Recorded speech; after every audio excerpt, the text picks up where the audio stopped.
Olá, mulheres! Vamos lá para mais uma leitura do livro Mulheres com Espada. Como carregar a sua cruz como uma heroína, da autora Lisa Bevery. Capítulo 10. Porque agora vemos como em espelho, obscuramente. Então veremos face a face. Agora conheço em parte. Então conhecerei como também sou conhecido. 1 Coríntios capítulo 13, versículo 12. No mundo real, ainda não existe uma espada de luz, existe as de laser. Contudo, no universo de Star Wars, existe um elemento futurístico que eu gostaria de pegar emprestado: o sabre de luz. Essa arma liberta o que ela ilumina. Jesus é a luz no final de um túnel muito longo e escuro. E quando vemos, somos como ele. A visão que temos nessa esfera limitada pelo tempo é, na melhor das hipóteses, vagamente iluminada, luminada e distante. Mas quando a eternidade por fim supera o tempo, veremos plenamente face a face em uma esfera sem sombra. Isso significa que agora não conseguimos ver o quadro geral. Contudo, nunca foi tão importante observarmos ou discernirmos exatamente o que de fato vemos. Como diz o ditado, existe mais do que os olhos podem ver. Então precisamos de uma espada de luz e discernimento. Consigo ver mais coisas quando meus olhos estão bem abertos do que quando pisco. Frequentemente, as coisas que vejo, quando não estou predisposta a ver apenas o óbvio, são as mais confiáveis. Vivemos em uma era que está gerando expectativas e advertências. Vivemos em um tempo em que a luz é nitidamente realçada em meio à espessa escuridão. Ao longo do Novo Testamento, os crentes são advertidos de que os últimos dias na terra serão repletos de ofensa, falso ensino e tudo aquilo que promove engano. Paulo descreve nossos dias a Timóteo desta maneira: sabe, porém, isto: nos últimos dias sobrevirão tempos difíceis, pois os homens serão egoístas, avarentos, jactanciosos, arrogantes, blasfemadores, desobedientes aos pais, ingratos, irreverentes, desafeiçoados, implacáveis, caluniadores, sem domínio de si, cruéis, inimigos do bem, traidores, atrevidos, enfatuados, mais amigos dos prazeres que amigos de Deus, tendo forma de piedade, negando-lhe, entretanto, o poder.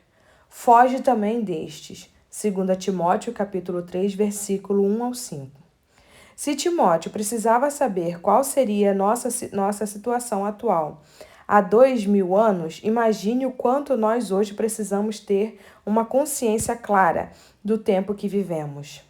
Note que Paulo não diz que nossas dificuldades serão causadas pelo colapso econômico, pelos terremotos e pelas guerras. A situação em que está a Terra, suas nações e suas instituições financeiras não é o que causa tensão em nosso tempo.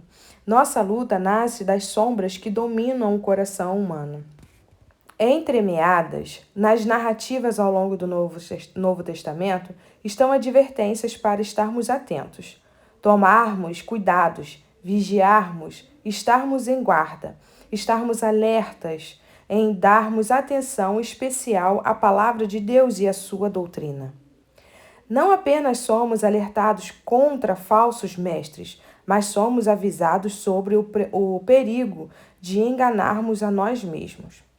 Contudo, viver com medo constante do engano irá, da mesma forma, conduzi-la à estrada errada. Viver com medo leva a decisões terríveis, porque o medo é um péssimo conselheiro, a não ser que se trate de temor ao Senhor. Deus nunca deu a você um espírito de medo. Ele lhe deu um espírito de poder, de amor e de equilíbrio. 2 Timóteo, capítulo 1, versículo 7. Esse dom do Espírito tem exatamente as 3 qualidades de que você precisa para caminhar em discernimento e empunhar a espada de Deus de maneira apropriada. A palavra de Deus é a lâmpada que ilumina nossas veredas enquanto julga nossas ações com tanta certeza quanto sonda nossos corações.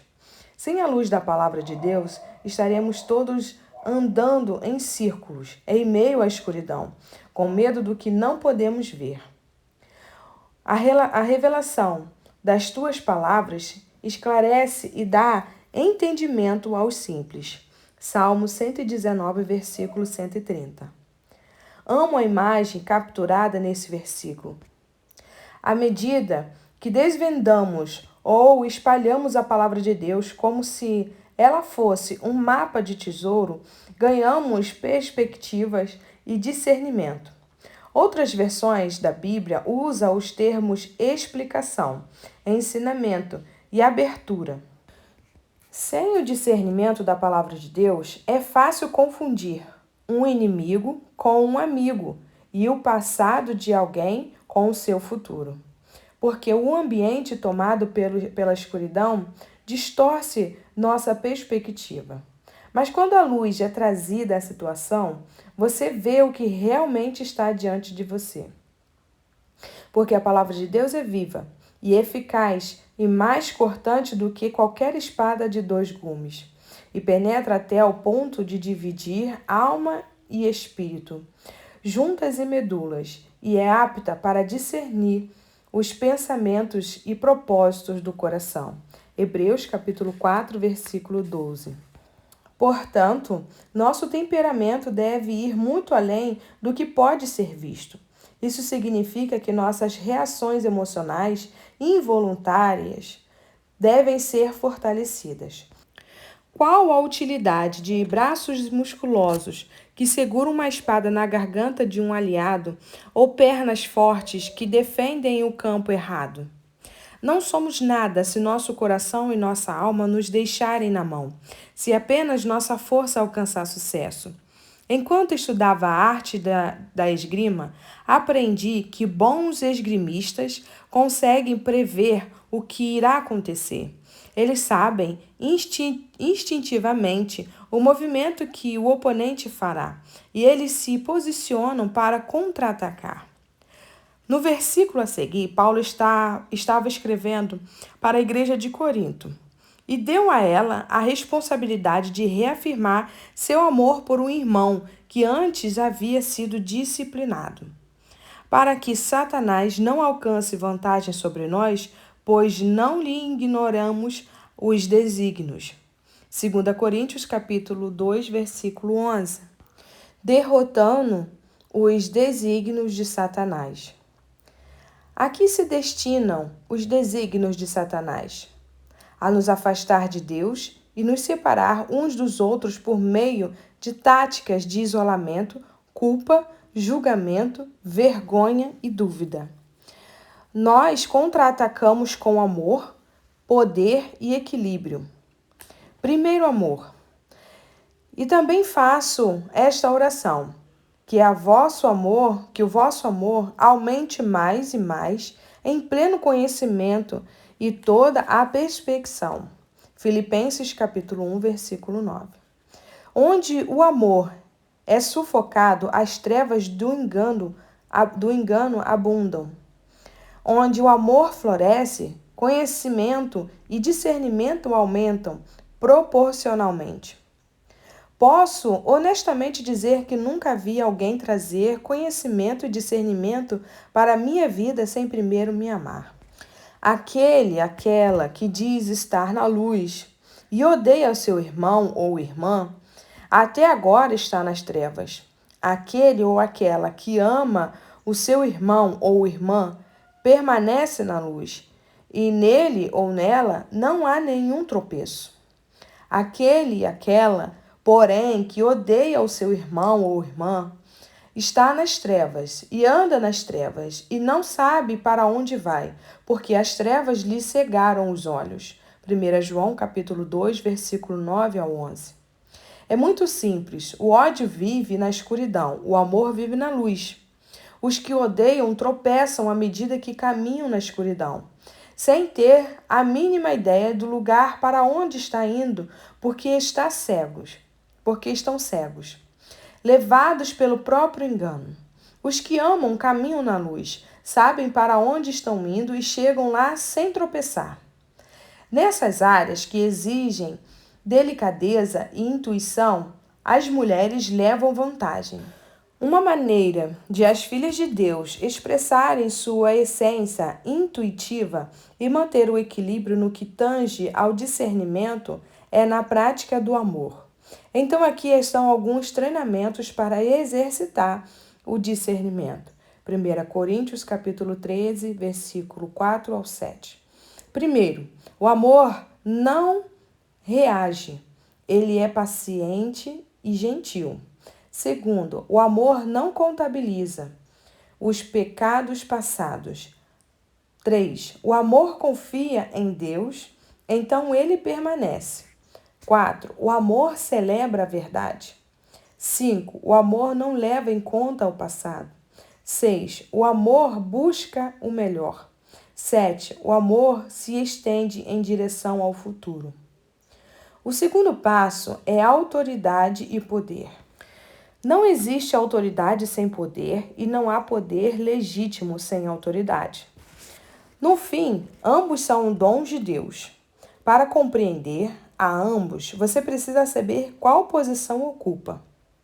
Vós, porém, sois raça eleita, sacerdócio real, nação santa, povo de propriedade exclusiva de Deus, a fim de proclamardes as virtudes daquele que vos chamou das trevas para a sua maravilhosa luz. 1 Pedro, capítulo 2, versículo 9. Independentemente da sua linguagem natural ou do seu trabalho, essa é a sua verdadeira missão. Em Cristo, você faz parte de uma raça escolhida de filhas, descendentes de sacerdócio real e embaixadoras de uma nação santa. Você é sua valiosa possessão, redimida para proclamar tudo o que ele fez quando chamou você de uma vida de escuridão para viver para sempre na glória da sua luz. Esse é o poder do seu testemunho. Então existe o terceiro elemento, uma mente equilibrada e que tem clareza. O que significa ter uma mente equilibrada, moderada ou sã? O dicionário Merriam define sã como sendo livre de ferimento, doença, falha, erro ou defeito.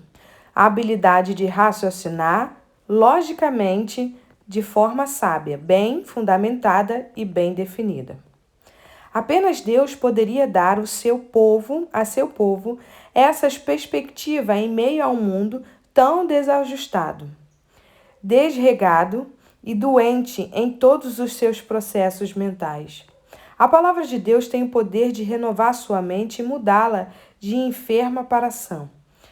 Ter um encontro com a palavra pode mudá-la, assim como aquele encontro que Jesus mudou um louco nu e violento em alguém vestido, calmo e com a mente sã.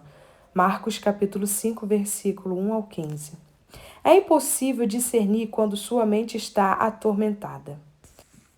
Discernimento significa que sua dieta deixou de ser o leite da palavra de Deus para ser uma dieta mais sólida, que dá força àqueles que sabem como dirigi-la. Isso vem através da renovação da mente pela luz da sua palavra, assim como pelo exercício do discernimento. Mas o alimento sólido é para os adultos, para aqueles que, pela prática, têm as suas faculdades exercidas para discernir não somente o bem, mas também o mal. Hebreus capítulo 5, versículo 14. Houve um tempo em que eu tinha algumas dúvidas quanto ao significado desse versículo. Antes de você cair no mesmo mau entendimento que me fez tropeçar, saiba que esse versículo não iguala discernimento a julgamento. Existe uma ideia muito maior em jogo aqui do que avaliar se os outros são ou não culpados. Maturidade, discernimento e força podem ser encontrados na palavra. Iremos precisar de todos eles trabalhando juntos se quisermos navegar por águas seguras e distinguir o bem do mal.